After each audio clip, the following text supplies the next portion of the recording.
Hi again, everyone. Welcome back.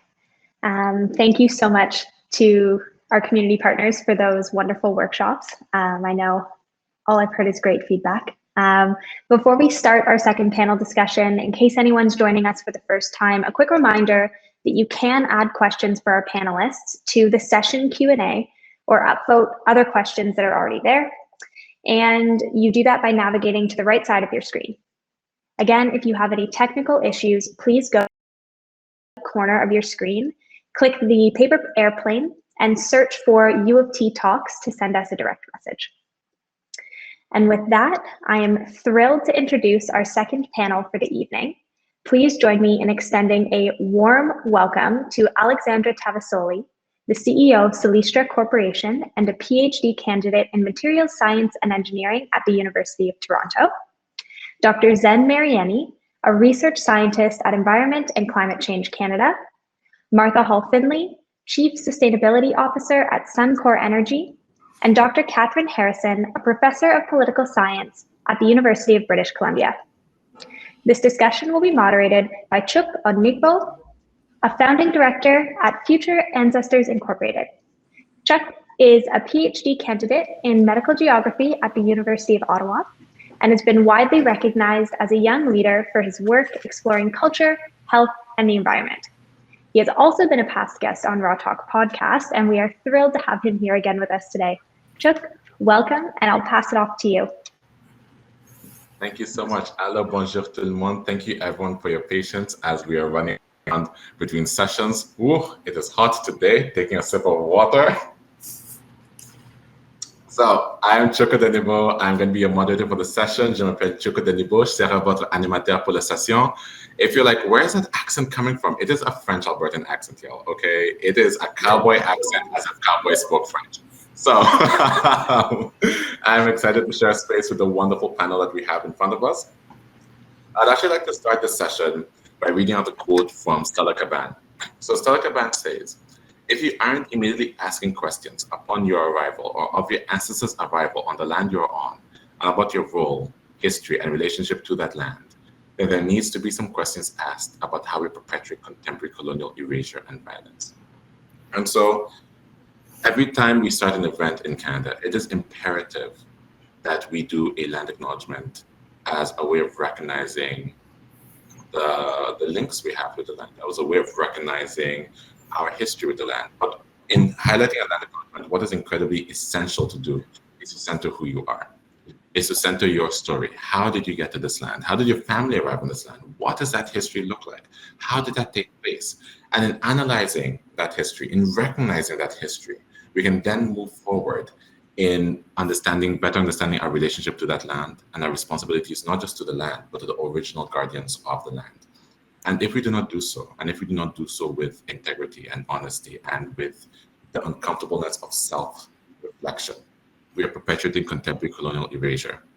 We're erasing the history of the land for the benefit of the colonial entity. And in doing so, we are perpetuating violence upon the original peoples of the land.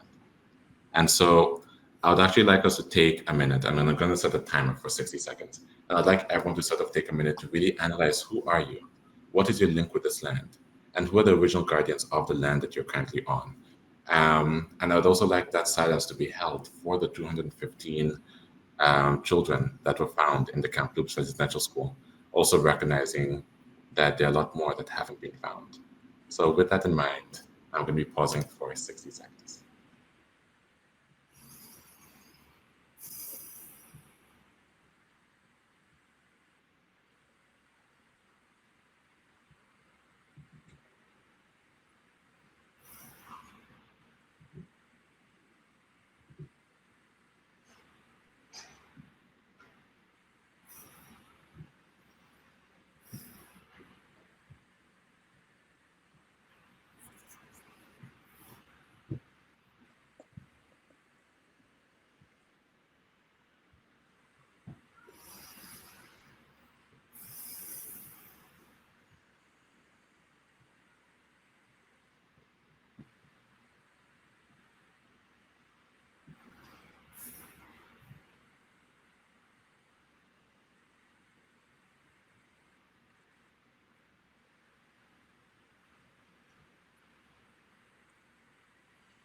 Amazing. Thank you everyone for joining me for that minute of silence. I find the land acknowledgement provides a really great transition into our topic today. So our topic today is on the future of climate change. And so in being able to look toward the future, we have to be able to acknowledge the past and recognize the past. And so in doing so, in the land acknowledgement, I did specify it's really important, it's crucial to be able to analyze who you are, which communities you belong to. And so that is how we'll be starting this panel. The first person to the panelists is, who are the communities that you belong to and serve? And how are your communities experiencing climate change? So I would like to start with Alexandra, and then we'll be going in an order. Right. Well, the communities I belong to are the U of T engineering faculty community, and by extension, through my work at Solistra, the Canadian clean technology community. Both of those industries are being impacted generally in a professional sense by climate change. I know from the engineering student community at U of T, there's a lot of interest from new graduates and graduates to find work in sustainability sectors. And on the side of the clean technology and clean policy community, there's a push from the government to increase the number of opportunities there are for young people to find themselves in sustainability careers in the future. Thank you. Zen? Yes, thank you. So the community I belong to is the scientific community, researchers studying both meteorology and climate. But as part of my research, I do a lot of work in the Arctic. So I work very closely with different northern communities, such as in Iqaluit, where our sites are.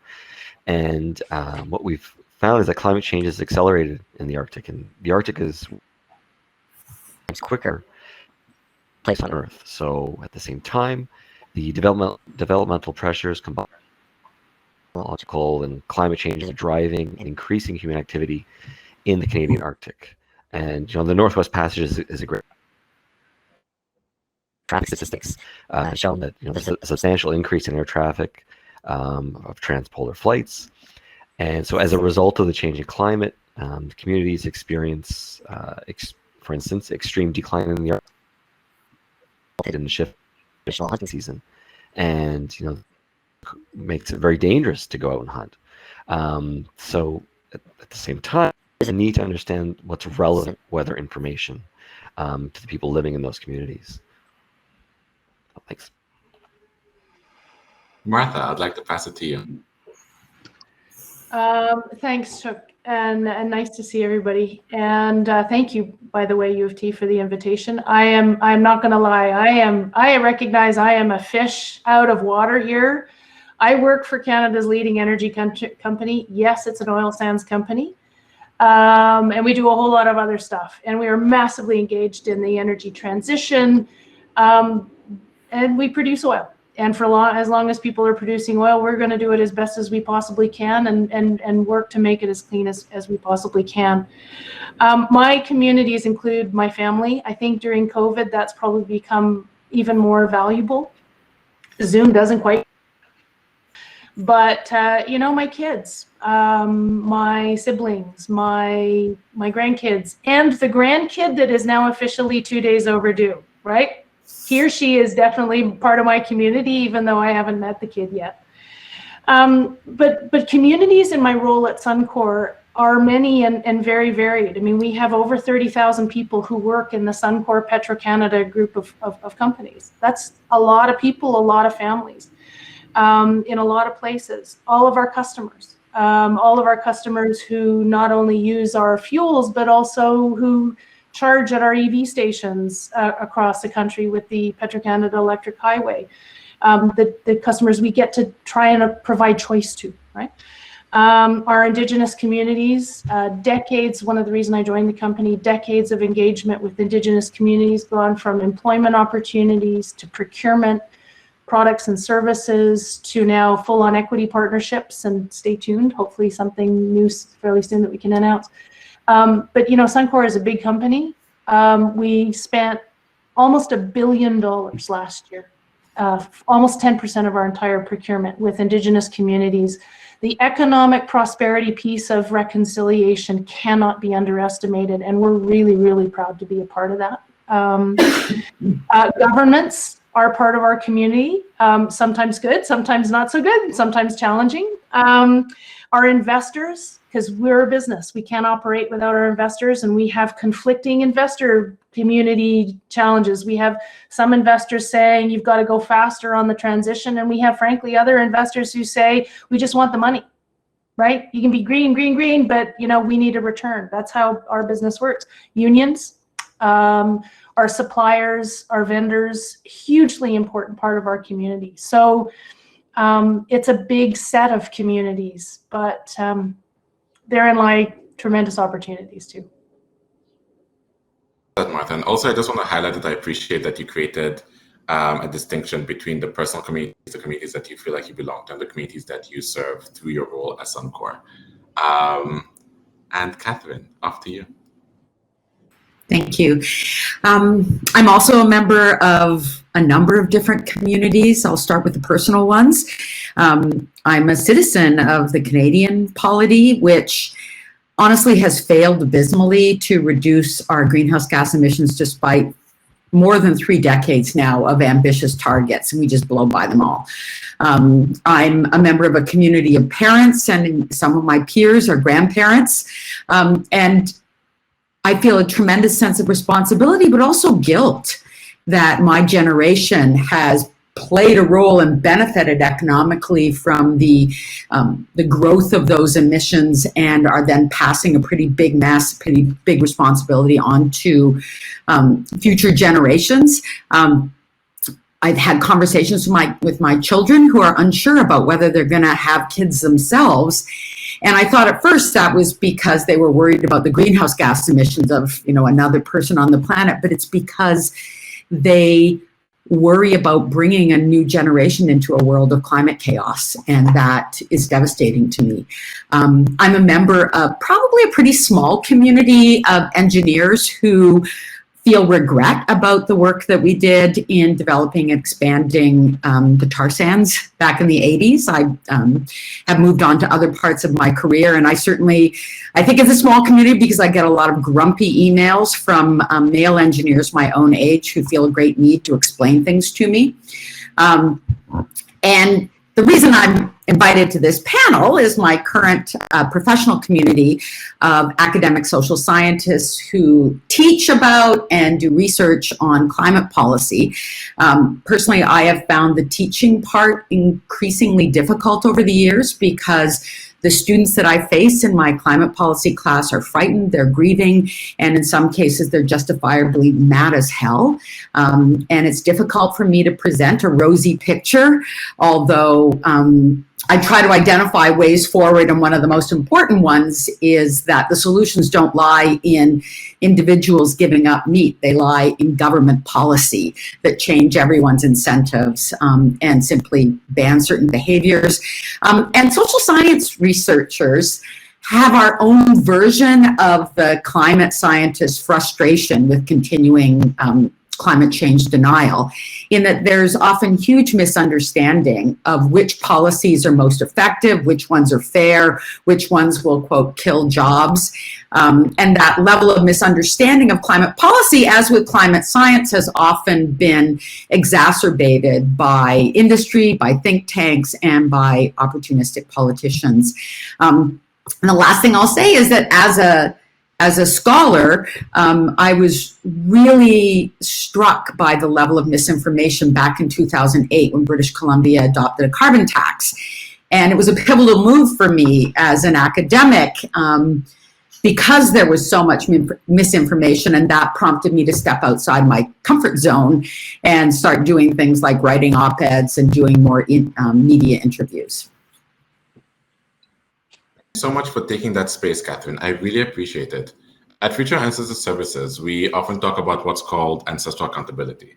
This whole recognition that in recognizing who our ancestors are and the communities that we belong to and the ancestries of those communities, we then know our responsibilities towards the future. So in talking about, in recognizing that if we identify as Canadian, that we are Canadian, we have that responsibility to undo Canada's errors, right? If we identify as being of a certain generation, we have that responsibility to undo those errors. That being part of that generation of engineers and having that responsibility that this profession, you're entering a profession that has done this in the past, and even though you were not specifically the person who did X, Y, Z, you still have a responsibility in undoing that legacy.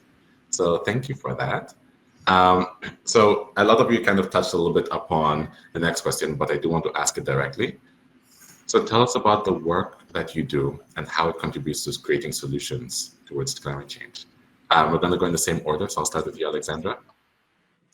Okay, yeah, sure. So my PhD studies are on systems and engineering analyses of how to use alternative feedstocks in existing petrochemical processes. So how can we retrofit existing infrastructure to accept, say, greenhouse gases as input? So specifically, I study the use of carbon dioxide and methane gas, together the two most abundant greenhouse gases. I study how they can be converted into a number of different petrochemical processes, particularly using solar energy. That work, by extension, then fits into, sorry, I lost my train of thought. That work, by extension, fits into the work that I do with the company side, which, so I received a grant from Natural Resources Canada to spin out my PhD research as a potential company, and being able to attempt to monetize a technology while also studying it academically has been extremely fascinating, because I get to talk to the engineers from Catherine's generation who also like to explain things to me and sort of shoot down those ideas. And that sort of, I find that tension really interesting, because trying to implement new technologies while fitting into, as Martha mentioned, these existing business models that keeps people's homes warm and keeps them driving cars. How do we reconcile that? How do we keep the 30,000 people that work at Suncor employed and their families fed while we are able to really undertake this massive construction project that is going to be able to, that is going to touch every level of society? And Zan, I'm going to hand it over to you. Tell me more about the work that you do and how it contributes to solutions towards climate change. Great. Well, thanks very much. So with increased human activity and changes in weather patterns, this is just speaking about the Canadian Arctic. One good example is the Canadian Arctic experienced 240 search and rescue incidents per 100,000 people in 2012. 1 to 2 orders of magnitude larger than British Columbia or Ontario, excuse me. So weather-related hazards, including blizzards, high winds, low visibility, these are the primary contributing factors that affect navigation, safety, and mobility. These conditions are more frequent, longer in duration, and less predictable change scenarios. And on top of all this, the Canadian Arctic is very sparsely observed. So this is where my research steps in. This is where I step in. So my current research focuses on investigating new, fully automated remote sensing technologies. So these are instruments, LiDARs and radars, that we can use to improve our observational capabilities in the Arctic as well as elsewhere in Canada. That's the nice spin-off effect, is they work anywhere. If it works in the Arctic, it's going to work anywhere. So I investigate how can we use these observations in real time. So example, we can send the data to our weather forecasters in real time or to emergency responders in real time, as well as can we assimilate this data? Can we ingest it into our weather forecast models and our supercomputers, improve their accuracy for the weather forecast? So that's my area of research and where I tie in. Amazing, amazing. Martha, I'm gonna now hand it to you. We're switching from academics to industry. I have to say, I'm always in awe. I love encountering people who are doing such neat stuff. Both that's Alex and Zen, both of you. Okay, let's address the elephant in the room. What does Suncor do to help climate change? Well, one, we produce a whole whack of greenhouse gas emissions. Okay, just putting that there. We're not one of the good guys in terms of that. I will say that there are an awful lot of people who actually, years ago thought they were, they were told you can never do this. You can never pull oil out of the sand, technology, government support, frankly, kind of technological wizardry, stuff you never thought could be done. People did it, and with huge innovation and huge technological advances. In all those days, people were actually really proud of that, and it was cool. And it was only really, 10 or so years ago that the whole industry started to get vilified. And unfortunately, those people started to get vilified at the same time through no fault of their own. And Catherine, I hear you, but I still think it's tough for a lot of people because they're trying to do what they do, and they're trying to do it as best as they can. Yes, we produce a lot of greenhouse gas emissions. We're a big oil company. But we are we are massively in, because I am proud of how we do what we do. I'm glad I'm not Russian or Saudi or wherever. We're working really hard. We have reduced significantly emissions. The tar sands emissions per barrel have dropped 40% in the last 10, 15 years.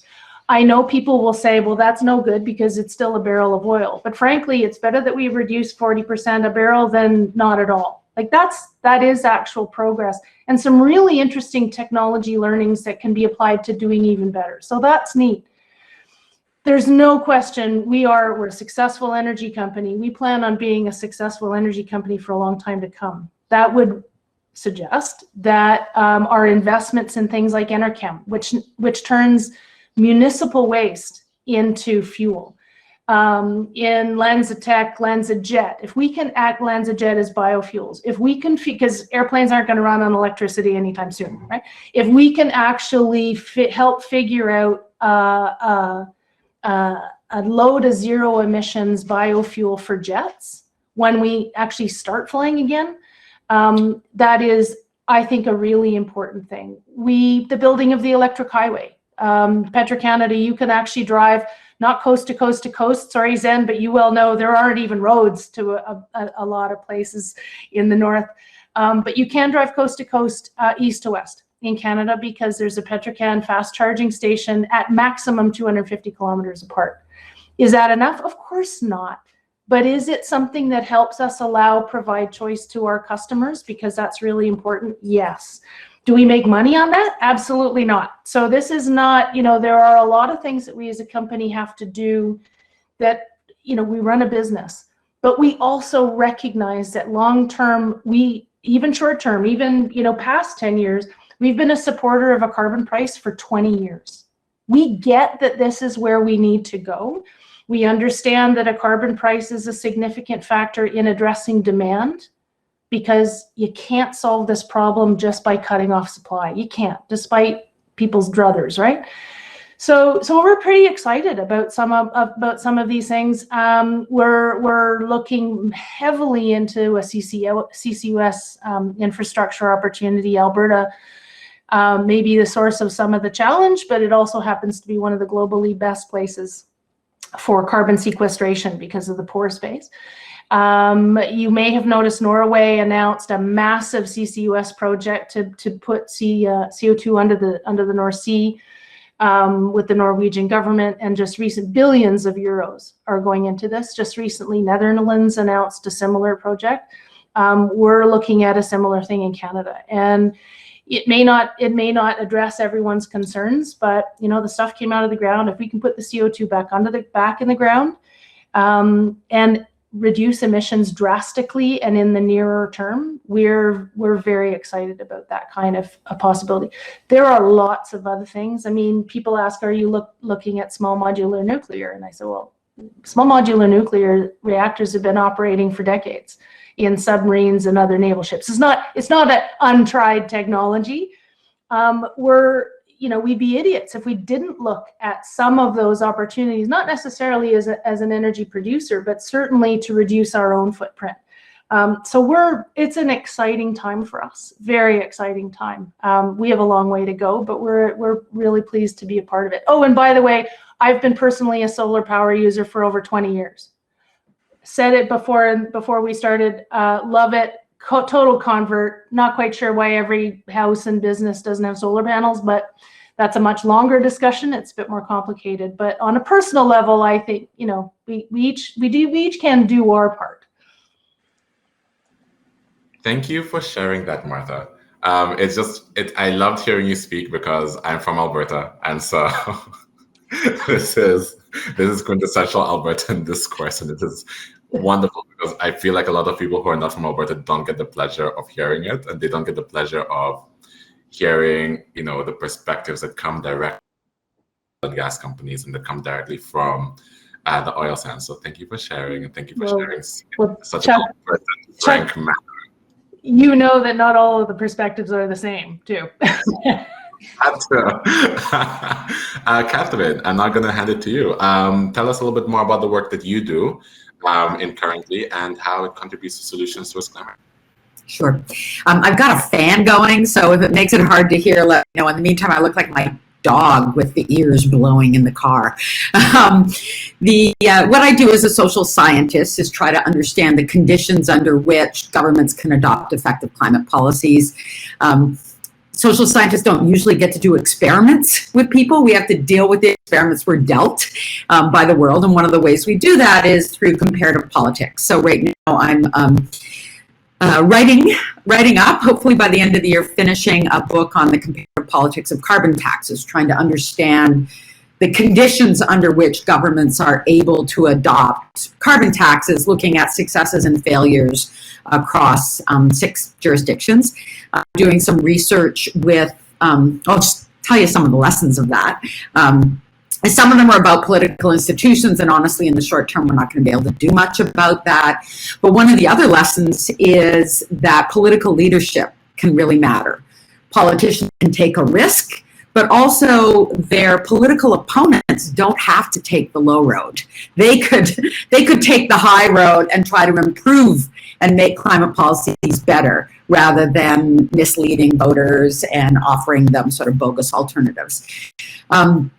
Another project that I'm working on is on public opinion and climate policy, looking at the rollout of Canada's carbon pricing across several provinces. And the last one that I'm looking at is a new area of research generally, and for me as well. Most of the climate policy solutions we've focused on to date have been on the demand side. How do we discourage people from cutting down trees, and especially from releasing CO2 from burning of fossil fuels, which account for 75% of global emissions. There's an increasing move to focus on keeping the fossil fuels in the ground in the first place, so the Keep It in the Ground movement. So I'm starting to do some work on a similar approach, comparative politics approach, to understand under what conditions are governments willing to constrain investments in fossil fuel development and infrastructure. That's fascinating. This is such a good panel. I just want to throw this out there. Y'all have such interesting approaches to this incredibly large subject matter. So I guess with that, let's dive into motivations. I would love to hear from Alexandra and Zen, you know, what motivated you into pursuing the research that you guys pursue? What inspired you into these directions? So just to switch it up a little bit, we'll start with Zen and then we'll go to Alexandra. Sure. Sorry. Oh, sorry. I was used to going first. Dan, go ahead. Okay, thanks. So for me, it was kind of like a switch went off. So one very particular moment.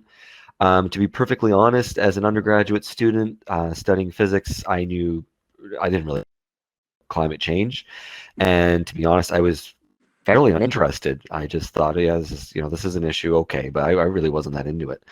But then during a summer research internship, I had the chance to work with some satellite data, specifically satellite observations of greenhouse gases and pollutants, specifically CO, carbon monoxide. And what hit me was, you process this is the map of the globe, and you're now looking at a time-lapse video of the emissions. And right away you see that, open my eyes, that you realize the scale and the magnitude of the problem, because the emissions from one place in one country just get blown over to another country, you see the whole thing cycle around the globe, and there's your tangible, very tangible evidence right there. And I'd never seen something like that before. So right away, it kind of struck me as, okay, this actually is a problem.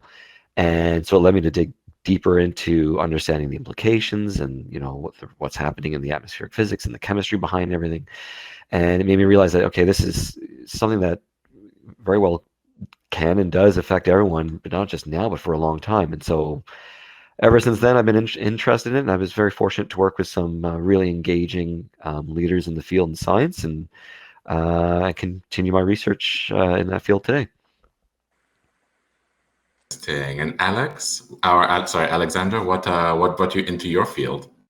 Yeah, well, I originally wanted to be a jazz trumpet player, so that wasn't that wasn't a really realistic career goal. I, as a teenager, looking at what I wanted to do with my life, I do like work with a certain social impact. And climate change had caught my attention, but it wasn't really clear that I would be part of the climate solution through a technical or engineering background. So I actually dropped out of engineering school, played around with being a poli-sci major, and then went back to engineering and finished up. So Catherine, I love that you jumped fields because I think it's such a dimensional problem. And that's really what keeps me motivated to work in the clean tech sector, is that climate change is the problem that keeps on giving. Like, there's no end of solution of work that you can do. And the number of factors, both hard science, soft science, people's random opinions, all sort of work together to create just this totally unsolvable, well, I hope it's solvable, but just this pile of thing that we can try to understand these really complex systems, resource flows, and try to move to a solution that way. So I like being I like how multidimensional it is. Okay, interesting. I like how you and Zen both provided like a really sort of professional answer, but I also want to dive in a little bit deeper. Why do you care about climate change? What makes you give a damn? Like, you saw these things circling around the globe, but so what? Or like Alex, you realized that it was a really massive issue that was going to be around for a while, but why care? Right? I mean, our generation, theoretically, we could probably go through our entire generation only really feeling the effects towards the later parts of our life. Mm-hmm. So, yeah, why care? Zen? I guess what it was for me is sort of twofold. One, when I started to actually study the problem, I remember that very quickly you can do a back of the envelope calculation where it doesn't take very long for a planet to look like Venus. And that kind of spooked me a little bit. It's like, okay, well, I don't want to have kids or grandkids or somewhere down the line, you know, or even if I don't have kids, I mean, it doesn't matter. That's not where I want this planet to go. And that's a very extreme, obviously, example. And then the other effect was then in doing the research, I started traveling and not just meeting other research people in the communities, particularly in the northern communities. And these are the people who are really facing it. I mean, they're the canary in the coal mine, quite frankly. And you see that, and it's you're witnessing it right in front of your eyes, and they've seen the change in their lives. So that makes that personal connection real. And then of course we're seeing it here too. But anyways, for me, that's sort of what struck home.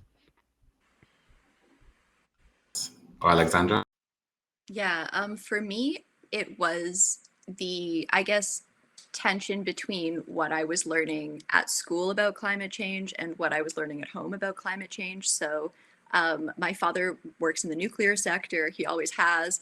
And so when I would bring home sort of anecdotes about, we need to turn off our nuclear plants and keep all the oil in the ground and stuff like that, I would be subject to these long lectures about how our energy systems actually work and the difficulties in achieving those things. And I actually have memories of my dad like hosing down a Greenpeace activist on our lawn when I was a child because they got into some sort of like conflagration, and that was the 90s, so you could get away with that. But that sort of, yeah, the tension of that got me interested in the debate and thinking about how to solve those personal wants, like we all want to clean up the atmosphere, versus the actual boots on the ground reality of our resource needs as humans.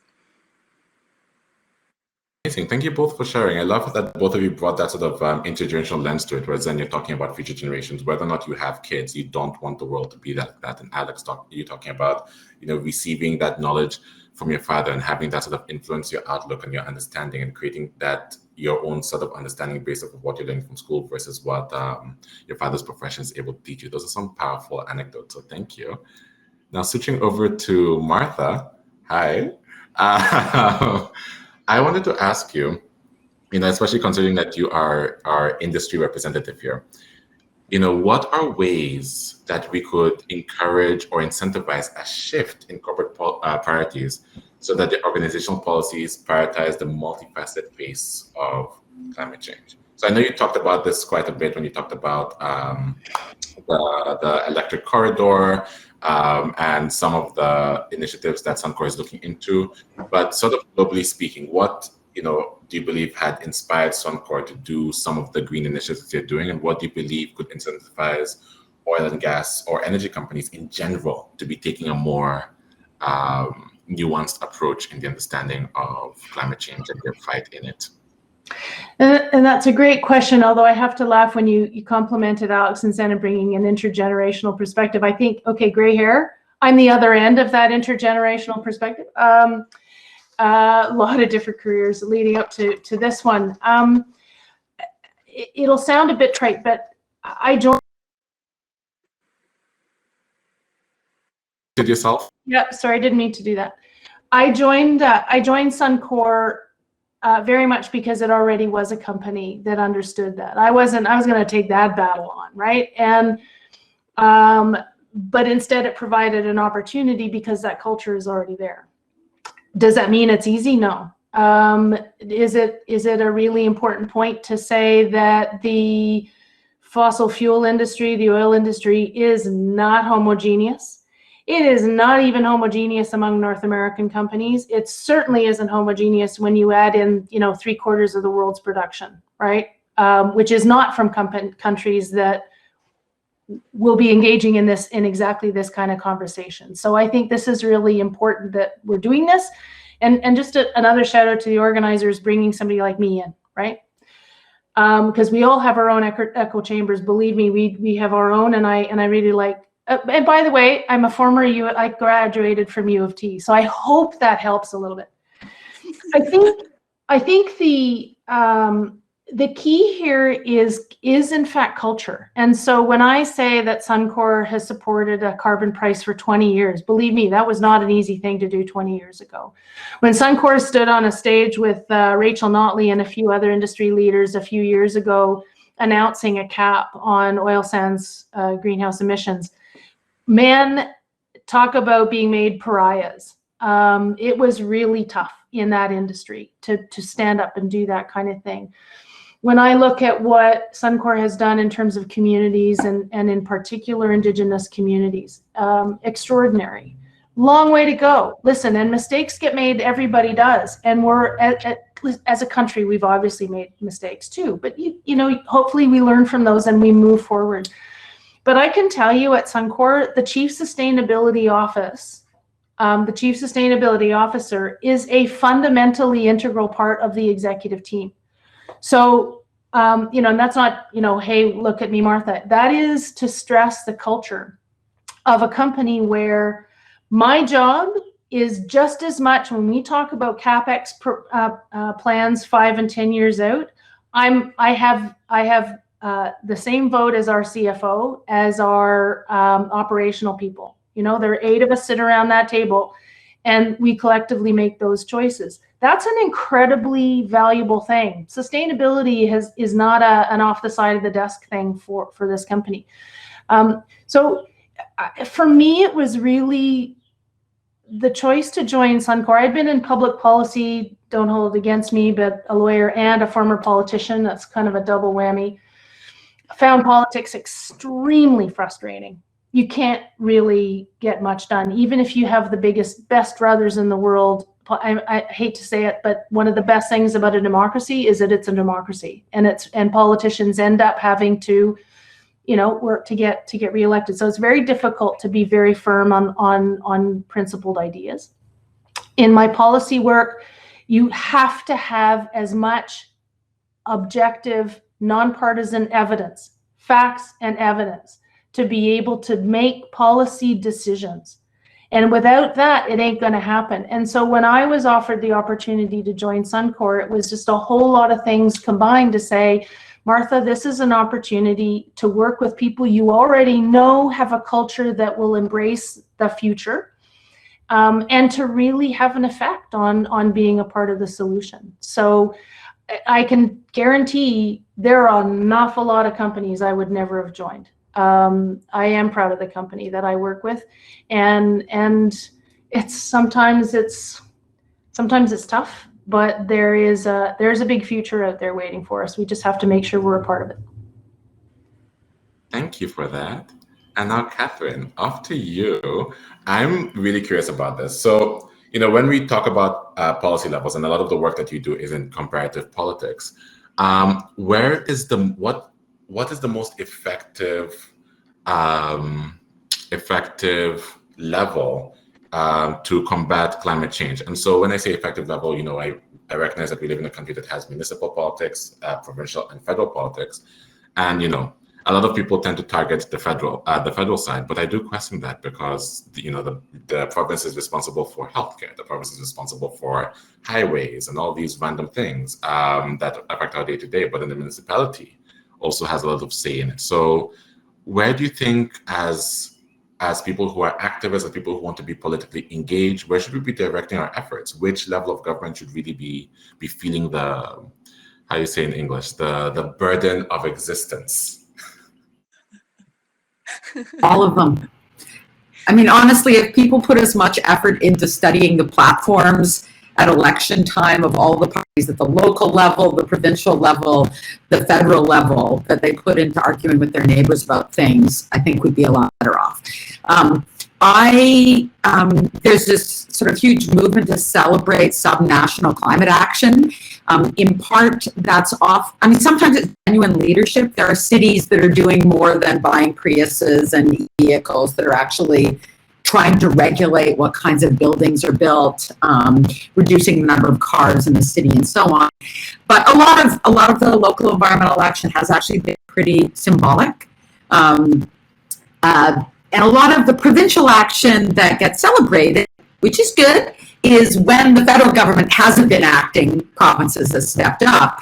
But personally, I think it's really critical that we have national governments, and in Canada's case, it's a federal government, acting in part because the Canadian Federation has huge diversity in the carbon intensity of different provinces. And the provincial government protect their local industries, and they own the natural resources for the most part. So the government of Alberta is a huge defender of the oil and gas industry. They have time and again blocked national action, and I applaud the Notley government's climate plan. I applaud that Suncor was on stage there, but it has been more common that Alberta has blocked things going forward. And the progress we've seen in Canada in terms of the Pan-Canadian framework, carbon pricing, some of the regulations that have been adopted and are in development are because the current federal government has taken action unilaterally and not been back to the long-standing norm of federal provincial consensus. So all of them, but my money's on the feds. That's such an interesting perspective. And it's funny that you bring up the Notley government, because Alberta is very interesting with its relationship with oil and gas. It's very cultural, that relationship. And so what I admired about the Notley government is that desire to change that culture to then say, instead of being an oil and gas province, we're an energy province, and creating that support for green and transitional energy. And then we had a new government who was like, nope, oil, which is fine. I think they were more like energy means oil. Very much. So now let's hop into audience questions. And there's one final question I want to ask all of you guys. It's so delicious. So let's speed through this audience questions, and then we're gonna dump into this last question that is like when you eat a bite of really good beef and it just drips down your chin. If you're a vegetarian, imagine it being one of those really nice shiitake mushrooms. So Alex, this question is for you. Nice research topic, Alexandra. does methanation solve CO2 emission as CH4 itself is a greenhouse gas? Are there any benefits to CH4 production instead of CO2 release CO2 release into the atmosphere? So yeah, gonna hand it off to you, Alex. Yeah, so I don't study methanation. I study a process called the dry reforming process, which is a chemical reaction that takes carbon dioxide and methane gas as a mixture. And that mixture of gases can be sourced from any number of sources. So you can get it from captured CO2 and natural gas from the grid, or you can get it through the anaerobic digestion of any number of organic matter molecules, so garbage, sewage, things like that. So it opens up the number of feedstocks that you can use and recycled feedstocks that you can use as well to make the same number of chemicals. So the chemical process I work on takes carbon dioxide and methane, converts it into synthesis gas using solar energy. And synthesis gas is an intermediate compound that the chemical sector uses to produce over 30,000 different commercial petrochemicals. So that's an option to sort of decarbonize that resource supply chain. Whether technologies like that have an effect in decarbonizing will ultimately come up to their adoption. So to talk about that for a second, I think there was another question around technology adoption and transitioning workers from the oil and gas sector. So it's important to remember that we don't actually need new technologies to decarbonize. What we need are new technologies that allow decarbonization that fits within existing business models. So we need technologies that make it cheaper. So we've already been capturing CO2 from plants for a really long time, refineries, things like that. That's how we get bubbles in our pop and things like that. But that market isn't big enough to incentivize the refineries to capture all their CO2. So there's a limit to that. In addition, if we look at the way historically other large industry cleanup efforts have gone, they were all generally driven by policy. So the very first piece of emissions regulation was the British Alkali Act in the early 1800s, which regulated SO2, sulfur dioxide emissions into the air. And then as well, in the 1970s, there was a massive effort by the oil and gas sector to make their processes more energy efficient. It wasn't as greenhouse gas related because that was a new idea back then, but so those two things have been done before that I think is a very promising idea. And as well, in terms of transitioning workers to a green industry, these new green technology plants that will be built, technologies like the one I work on, technologies like Enerchems, which Martha mentioned, those are just different chemical plants. Those workers, those gas plants instead of the existing gas plants they work at. So I really think the labor aspect is sort of a moot point because there will be so much construction and resource work needed to do the transition anyways. Thank you for that. I feel like we lost Zen. I feel like Zen was just like, bye. Welcome back, Zen. So let's actually dive into our final question. Also, as a random comment, I love that Catherine's hair is just blowing in the wind constantly. It feels like, you know, when you're watching Little Mermaid and she's on the rock and it's just blowing the wind. So to end, I would like each of you to give me one sentence on what your vision for an ideal future looks like. So what does a Canada that holds climate change as a key value, like fighting against climate change as a key value, look like in 10 years? So with that, we will start with, we'll actually go backwards from our usual round. So we'll start with Catherine. Sound is a bit garbled. So you asked for, I'm using my one sentence to confirm. You want to know what our vision for the future is?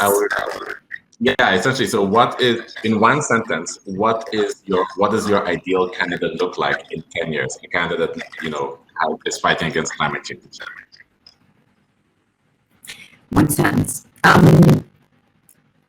It is a country in which we have reduced our emissions by 45%, by changing our lives in lots of ways, from how we heat our homes to how we get around, and more generous to the rest of the world to help them make the same transition that we're well on the way to doing. I used commas to fit multiple sentences in there. It was still good. It's good. I feel like it could fit in a Twitter post. Martha, one sentence. What does your ideal Canada look like in 10 years? A Canada that really holds the fight against climate change as a value. So I am going to read from the Agenda for Sustainable Development from the UN. So the 2030 Agenda for Sustainable Development that was adopted by a great number of countries in 2015 provides, and this is the important part, a shared blueprint, sharing being key, a shared blueprint for peace and prosperity, prosperity also being key, for people and the planet and people, now and into the future. I would say that is my Canada for 10 years from now and beyond. And it's not going to be easy because it isn't just climate change, Chuck. That's my point, it is how do we accomplish the package? And I'm confident we can. Thank you. Also, I like that you mentioned the package because unfortunately, due to how short our time was together, I'm so salty that this was not a 2-hour panel, y'all. I am so upset about this. We would have dived into climate justice. We would have dug into that full package, but we did not. So moving on to Zen. Hi, welcome back. What is your ideal Canada look like? So in 10 years, one sentence, in 10 years, what does your ideal Canada look like? A Canada that holds the fight against climate change as a value. Yeah, great question. One sentence is very difficult, but if I were to give it a shot, I'd say we'd be a country with well-informed, educated, and active public that's tech advanced, a close collaborator with partner nations, and that is on track to achieve concise, to the point. Nice. And so no pressure, Alexandra. You're the last one to share your vision. So I'm expecting it to be amazing and fantastic. I want to be crying tears as you speak. So please go forward. Well, if you mean fantastic in like fantasy, I would say that my ideal Canada in 10 years would be one in which all the provinces and territories are on the same page about what to do. Yeah. That would be the shared blueprint. I love it, Alex. Yeah. That's awesome. I mean, when we say pipe dreams, no, I'm kidding. Thank you all so much for sharing. It was an absolute pleasure sharing space with all of you. We have come to the end of our panel. We've come to the end of our time together. I feel sad emotions as I think that there's so much more we could have explored, so much more that we could have bitten into or dived into. As we say in Alberta, if a cow jumps over the moon, that does not mean the stars no longer exist. So with that in mind, I'd like to wish you a good evening, and I'm going to pass it off to the Raw Talk hosts, who is popping in right now. Perfect. Thank you. And thank you, all of you. That was such a genuine, authentic, real conversation about climate change and where we can go. It was incredible. Thank you. So extending a virtual applause to all of you for our panel, for your moderation, Chuck, and on behalf of UofT Talks and Raw Talk podcast, thank you for being with us tonight and participating in such an insightful discussion. It's now time for our second set of workshops. So again, to join a community partner workshop, navigate to the left side of your screen, click sessions, find the workshop that you want to join. If you aren't joining a workshop, explore our community partner booths. Perhaps you can network in the networking tab. Don't forget to share, though, what you've learned tonight, because we've heard so many different perspectives, by answering the question using the link in the chat for our word cloud. So we will meet you back here at 8:20, 8:21 for our final speakers.